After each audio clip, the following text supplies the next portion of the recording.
Li Jingjing, welcome back to the mother of all talk shows. It's been quite a week for you Chinese people. Tell us how you felt.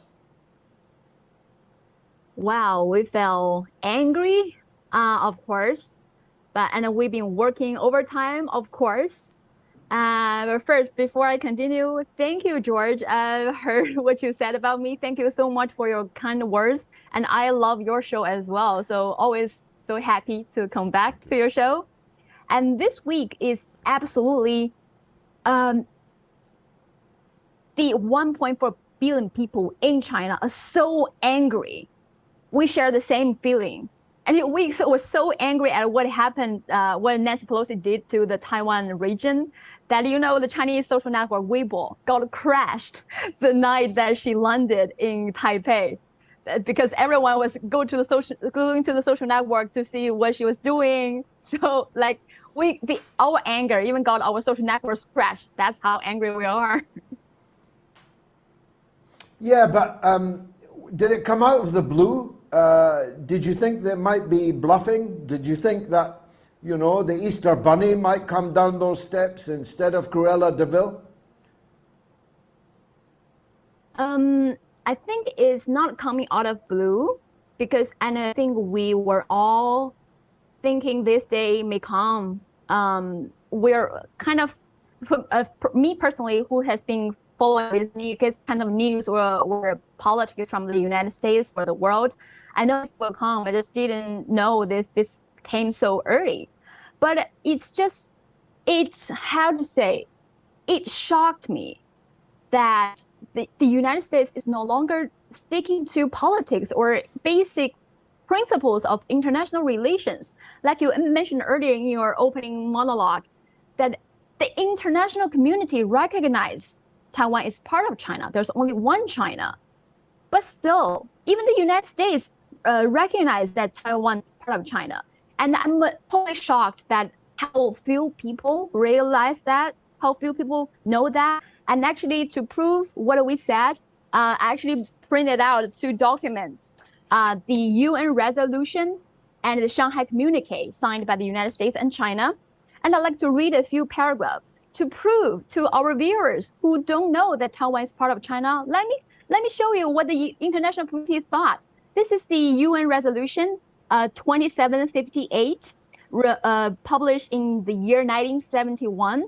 That's called the Restoration of the Lawful Rights of the People's Republic of China in the United Nations. So in this resolution, it decides to restore all its rights to the People's Republic of China and to recognize the representatives of its governments as the only legitimate representatives of China to the United Nations, and to expel forthwith the representatives of Chiang Kai-shek, the former leader of Kuomintang in Taiwan region, from this place, and which they unlawfully occupied at the United Nations and in all the organizations related to it. This is the United Nations. United Nations recognized that, and in the Shanghai Communique signed by the United States and China in the year 1972, that's when President of the United States, Nixon, trying to normalize the diplomatic relations with China. So in order to do that, I printed it out myself. You can also Google it. I'm not just bringing out some, many people in the Western countries will say this is Chinese propaganda. No, this is US documents. So you can find it on US government website.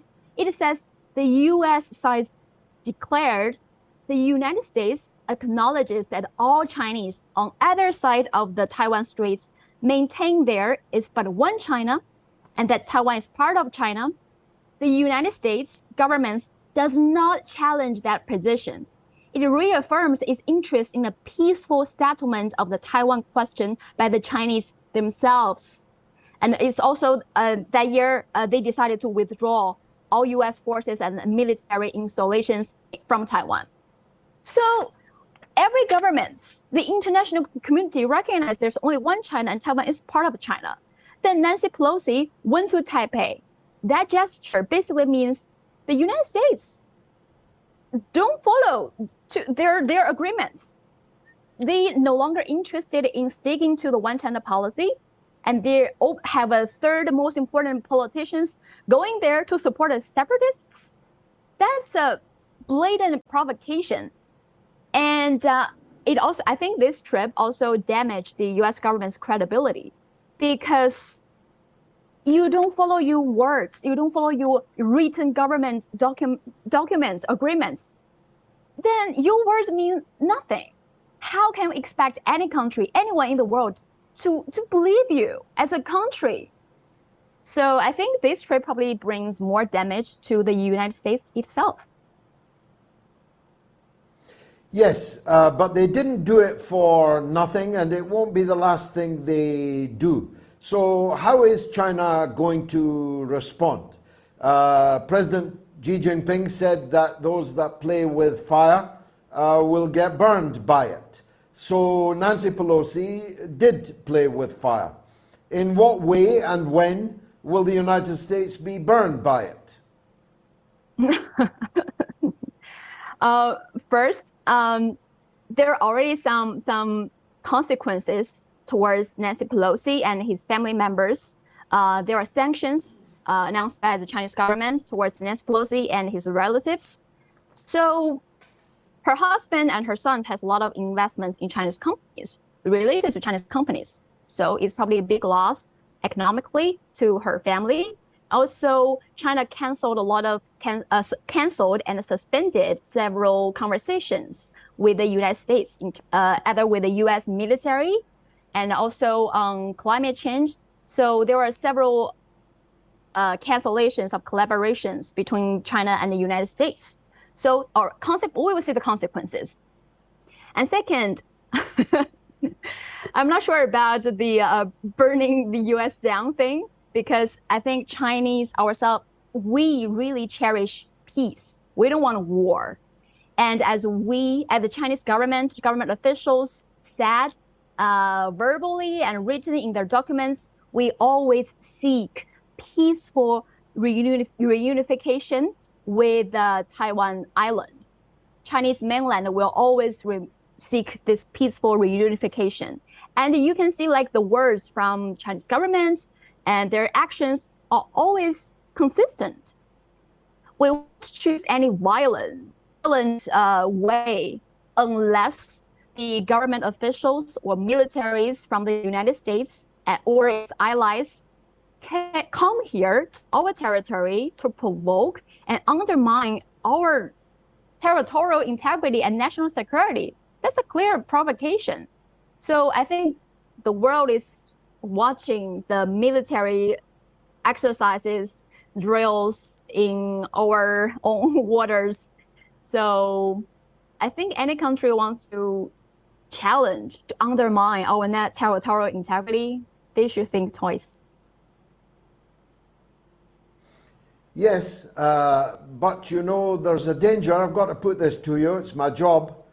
There's a danger of the boy who cried wolf. If you publicly state that there will be serious consequences, as the Ministry of Defense in China did, about these provocations, they're more than just provocations. They are actually a threat to your national security.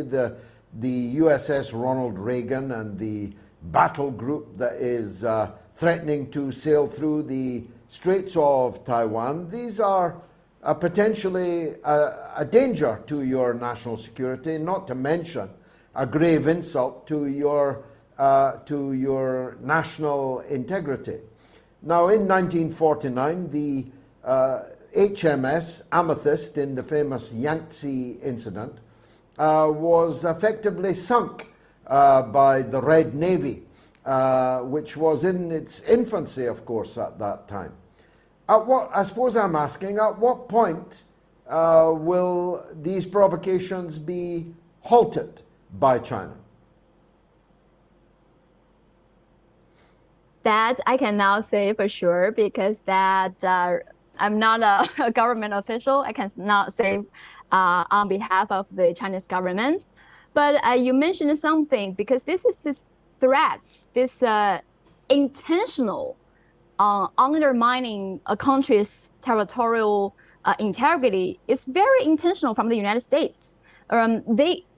Before Nancy Pelosi arrived in Taipei, I think all the government officials from China, from the Ministry of Foreign Affairs, from the Ministry of National Defense, give very clear warning. Don't come here. Otherwise, you will face serious consequences. And before Nancy Pelosi arrived here, even US President Joe Biden hold a phone call with Chinese President Xi Jinping. And it's very clear, don't come here. This is our red line, do not cross. But still, did the United States really pay attention to all the warnings and all the serious talks from the Chinese officials? No, they didn't. They came here. It's a blatant, I think they did it intentionally because they want to create a trouble, create a situation, and then you may retaliate, and then they will use that as an excuse to start a war and send their military here. And actually, why they are so obsessed with the Taiwan island, why this tiny island matters to them. And if anyone who's interested in geopolitics, you look at the map, you look at where the US military base is located in the whole Indo-Pacific regions. They got a military bases in Okinawa, in Japan. They got a military bases in Guam, in the Philippines. It's a circle. They're encircling China. And Taiwan Island located at a very key, vital location for them because it's just so close to the Chinese mainland. And many viewers in Britain or elsewhere in the United States probably don't know how close the Chinese mainland and the Taiwan Island is. Fujian province, which is just across the streets, is the mainland's nearest province to the Taiwan Island.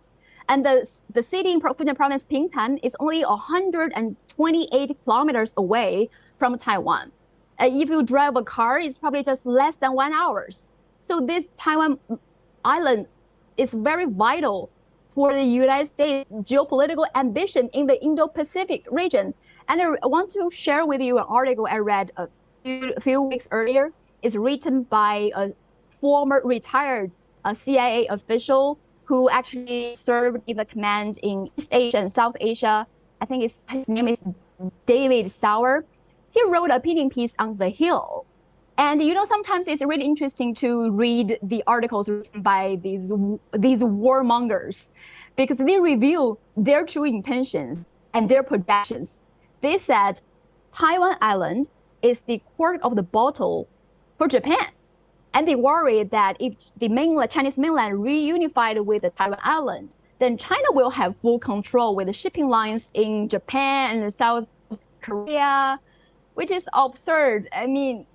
But that is a projection that reveals what they want to do.